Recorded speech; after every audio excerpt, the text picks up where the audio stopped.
Halo, kembali lagi di kelas advokasi dan para perempuan dan perempuan. Kita lanjut ke sesi berikutnya. Oke, teman-teman bisa lihat ya. Jangan sampai aku salah sharing. Aku ulang aja deh. Nih, nah kan tadi jangan-jangan aku salah share. Ada banyak kasus kekerasan terhadap perempuan dan anak di media online, misalnya contoh ini, terbukti lakukan KDRT, Komisioner KIP Jateng dicopot dari jabatannya. Ya. Kemudian polisi tangkap pria pemuda 12 tahun di Demak yang diikat dengan lakban. Nah, ini ada data monitoring dan pendampingan ke kasus kekerasan terhadap perempuan oleh Komnas Perempuan tahun 2022 ada 3.014 kasus. Data monitoring pendampingan kasus kekerasan terhadap perempuan di Jawa Tengah oleh LRCKJHAM tahun 2002 ada 124 kasus. Ini ada data tentang sebaran kasusnya. Kemudian pengertian kasus kekerasan terhadap perempuan adalah setiap perbuatan berdasarkan perbedaan jenis kelamin yang berakibat atau mungkin berakibat kesengsaraan atau penderitaan perempuan secara fisik, seksual atau psikologis, termasuk ancaman perbuatan tertentu, pemaksaan perampasan kemerdekaan secara sewenang-wenang baik di depan umum maupun dalam kehidupan pribadi. Sesuai rekomendasi umum PBB nomor 19 tentang kekerasan terhadap perempuan. Ya, bentuk-bentuk kekerasan terhadap perempuan ada fisik ya, dicekik, ditonjok, dijambak, ditendang, kepala dibanting tembok, siram air keras, dibunuh, dibakar, secara psikis, dihina, dicaci maki, dicerembui, dibasah secara paksa dengan anak dan lain-lain, secara ekonomi, tidak dinafkahi, dilantarkan, secara seksual, perkosaan, pencabulan, pelecehan seksual. Dampak kekerasan terhadap perempuan, fisik bisa cacat permanen, meninggal dunia dan lain-lain, secara psikis bisa rendah diri, trauma, menutup diri dari lingkungan, insomnia, depresi akut, gila, ekonomi, terlantar, tidak punya penghasilan, gantung. Secara ekonomi, seksual bisa frigid, organ reproduksi rusak, disfungsi, dan lain-lain. Nah, ini jenis-jenis kekerasan terhadap perempuan ya. Tadi itu ada termasuk trafficking juga. Nah, tujuan adanya pedoman bantuan hukum berperspektif gender ini sebagai pedoman dalam pendampingan untuk kasus kekerasan berbasis gender yang sesuai dengan standar asasi perempuan yang mengadopsi prinsip-prinsip dan nilai sebagaimana dijabarkan dalam JEDAW. 1. Memperkuat akses perempuan miskin, marginal, dan rentan terhadap akses keadilan. 2. Memberdayakan dan memperkuat perempuan miskin, marginal, dan rentan dalam menggunakan sumber daya hukum dan hak asasi manusia. 3. Menyelenggarakan bantuan hukum bagi kelompok perempuan miskin, marginal, dan rentan. Dasar perlindungan HAM bagi perempuan korban kekerasan dalam pasal 1 HAM diterima dan diumumkan oleh Majelis PBB pada tanggal 10 Desember 48 melalui resolusi menegaskan semua orang dilahirkan merdeka, punya martabat dan hak sama, mereka dikaruniai akal dan hati nurani yang hendaknya bergaul satu sama lain dalam persaudaraan. Hak asasi manusia sebagai nilai universal juga termuat dalam pembukaan UUD 45 alinea 4 dalam batang tubuh UUD 45. Sebagaimana pasal UU nomor 2 tahun UU nomor 7 tahun 84 tentang ratifikasi SEDO, Indonesia berkewajiban menghapuskan diskriminasi terhadap perempuan dalam segala bentuk dan bersepakat dengan segala cara yang tepat dan tanpa ditunda untuk menjalankan kebijakan yang menghapus diskriminasi terhadap perempuan, dan tujuan ini berusaha diantaranya untuk membuat peraturan perundangan yang tepat dan upaya lainnya di mana perlu termasuk sanksi-sanksi yang melarang semua diskriminasi terhadap perempuan, menetapkan perlindungan hukum kepada hak perempuan atas dasar persamaan dengan laki-laki dan untuk menjamin perlindungan aktif perempuan terhadap setiap pelaku diskriminatif melalui pengadilan nasional yang kompeten dan badan-badan pemerintah lainnya. Regulasi yang memberikan perlindungan HAM terhadap perempuan korban kekerasan ada KUHP Bab 14 UU nomor 23 tahun 2002 tentang perlindungan anak yang telah diubah 2 kali menjadi UU nomor 17 tahun 2016, UU nomor 23 tahun 2004 tentang penghapusan kekerasan dalam rumah tangga, UU nomor 21 tahun 2007 tentang penghapusan tindak pidana perdagangan orang, UU nomor 31 tahun 2014 tentang perubahan atas UU nomor 13 tahun 2006 tentang perlindungan saksi dan korban, UU nomor 12 tahun 2022 tentang tindak pidana kekerasan seksual, Pergub Jawa Tengah nomor 78 tahun 2011 tentang penyelenggaraan akses keadilan bagi perempuan dan anak korban kekerasan terhadap sistem peradilan nilai terpadu, SPPT PKKTP, sebuah konsep yang lahir untuk memberikan akses keadilan bagi perempuan dan anak yang telah diuji cobakan di 6 daerah untuk mendorong kebijakan di tingkat nasional. Di KUHP bab 14 kejahatan terhadap kesopanan pasal 281 sampai 299 ada pencabulan, persetubuhan, perzinahan, perdagangan manusia dilakukan dan aborsi. Undang-Undang Nomor 23 Tahun 2004 tentang penghapusan kekerasan dalam rumah tangga, pasal 3, penghapusan kekerasan dalam rumah tangga dilaksanakan berdasarkan asas penghormatan hak asasi manusia, keadilan dan kesetaraan gender, non-diskriminasi, dan perlindungan korban. Pasal 5, 6, 7, 8, 9 tentang bentuk-bentuk kekerasan dalam rumah tangga, pasal 10 tentang hak korban, layanan pendampingan hukum, keamanan, layanan medis, bimbingan rohani, pasal 16 tentang perlindungan terhadap korban, pasal 44 sampai 49 tentang ketentuan pidana. UU nomor 17 tahun 2016 tentang penetapan peraturan pemerintah pengganti Undang-Undang nomor 1 tahun 2016 tentang perubahan kedua atas Undang-Undang nomor 23 tahun 2002 tentang perlindungan anak.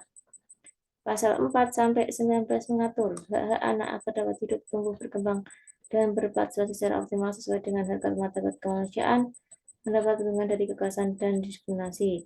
Pasal 20 sampai 71 mengatur tentang kewajiban negara dalam perlindungan anak. Pasal 76D dan 76E tentang larangan melakukan persetubuhan dan cabut terhadap anak.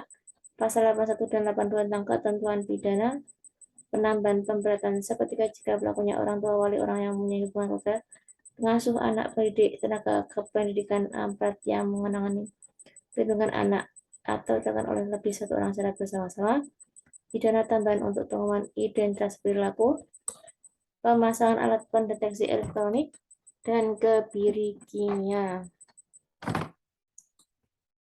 Undang-Undang Nomor 21 Tahun 2007 tentang pemberantasan tindak pidana perdagangan orang. Pasal 2. Setiap orang melakukan perekrutan, pengangkutan, penampungan, pengiriman, pemindahan, penerimaan seseorang dengan ancaman kekerasan, penggunaan kekerasan, penculikan, penyekapan, pemalsuan, penipuan, penyalahgunaan kekuasaan atau posisi rentan, menceritakan utang atau memberi bayaran atau manfaat, walaupun memperoleh persetujuan dari orang yang mengembang kendali atas orang lain untuk tujuan mengeksploitasi orang tersebut di wilayah negara Republik Indonesia. Pasal 26, persetujuan perubahan perdagangan orang tidak menghilangkan penuntutan tindak pidana perdagangan orang. Pasal 30, alat bukti yang sah, keterangan seorang saksi korban saja sudah cukup untuk membuktikan bahwa terdakwa bersalah apabila disertai dengan alat bukti yang sah lainnya. Pasal 34, kesaksian menggunakan audiovisual. Pasal 47, perlindungan saksi korban dan keluarga. Pasal 5152, rehabilitasi, pemulangan dan reintegrasi.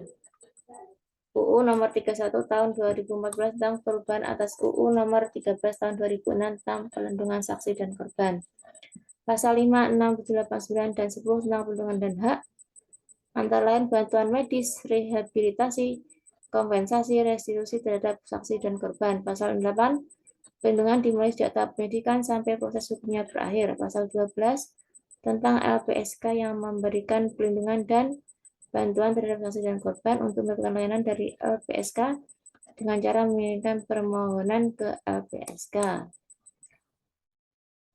Ini tindak pidana kekerasan seksual pasal 4, UU Nomor 12 Tahun 2002,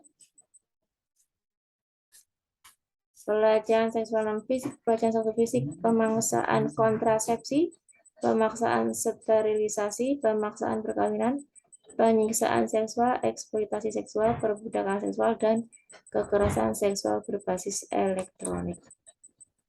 Selain tindak pidana kekerasan seksual sebagaimana dimaksud ayat 1, tindak pidana kekerasan seksual juga meliputi perkosaan, perbuatan cabul, persetubuhan terhadap anak, perbuatan cabul terhadap anak, dan eksploitasi seksual terhadap anak, perbuatan yang melanggar kesusilaan bertentangan dengan kehendak korban, pornografi yang melibatkan anak atau pornografi yang secara eksplisit membuat kekerasan dan eksploitasi seksual, pemaksaan pelacuran, tindak pidana perdagangan orang yang ditujukan untuk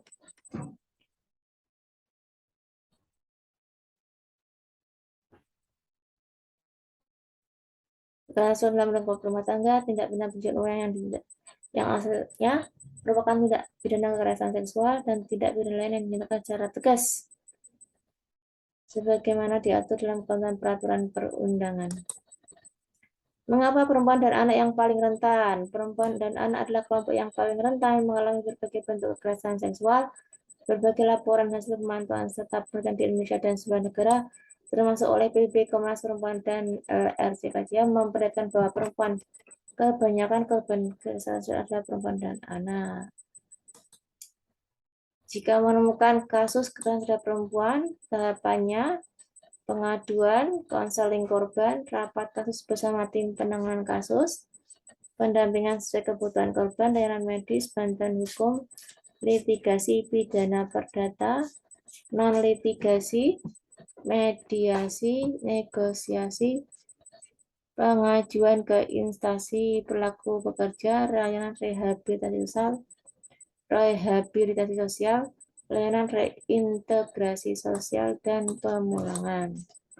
Di mana korban dapat mengakses layanan JPPA di masing-masing kelurahan, komunitas perempuan, PPTK di 16 kecamatan, PPT Selmi, Semarang, SPT PPA Provinsi Jawa Tengah, LRC, LBAP Semarang, LKP 3A, Patet NU Jawa Tengah. Muslimat juga ya, layanan medis, pemulihan psikologis, visum et repertum, dan visum et psikologicum. Ada RSUD Dr. Adiatma, MPH Tukurjo, SRUD Muardi, RSUD Prof. Dr. Margono Soekarjo, RSUD Kalet Jeporo, RSUD Amino Bondo Utomo, RSJD Dr. RM Sujarwadi Klaten, RSJD Arif Zainuddin Surakarta. Tahapan dalam proses pidana, pengaduan pelaporan ke kantor polisi, penyidikan dan penyidikan di kepolisian, tahap dakwaan dan penuntutan oleh jaksa penuntut umum, persidangan di pengadilan negeri, putusan dan pelaksanaan putusan. Tahapan proses perdata, gugat perceraian, pendaftaran gugatan perceraian di PA atau PN, mediasi antara perbuatan tergugat, sidang pembacaan gugatan, jawab jinayat bisa secara tertulis atau tulisan, alat bukti tertulis dan keterangan saksi-saksi, kesimpulan dan putusan. Cakupan layanan bagi korban dari pemerintah daerah, ada pelayanan pengaduan ke Kementerian PPPA dan Dinas PPA. Fungsi sekretariat pelayanan terpadu. Rehabilitasi medis ke Kemenkes, Dinas Kesehatan, rumah sakit, dan puskesmas. Penegakan dan bantuan hukum ada APH, peradilan agama, advokat, polisi, penyidik, jaksa, penuntut umum, dan hakim. Rehabilitasi sosial ada Kemensos, Dinsos, shelter rumah aman, psikolog untuk pemulihan. Reintegrasi sosial dan pemulangan ada Kemensos, Naker, Dinsos, tokoh agama, PLK, pendidikan, dan lain-lain. Ada non-litigasi, pendamping korban, paralega, ormas, tokoh masyarakat, tokoh agama, polisi, babin, dan kamtibmas.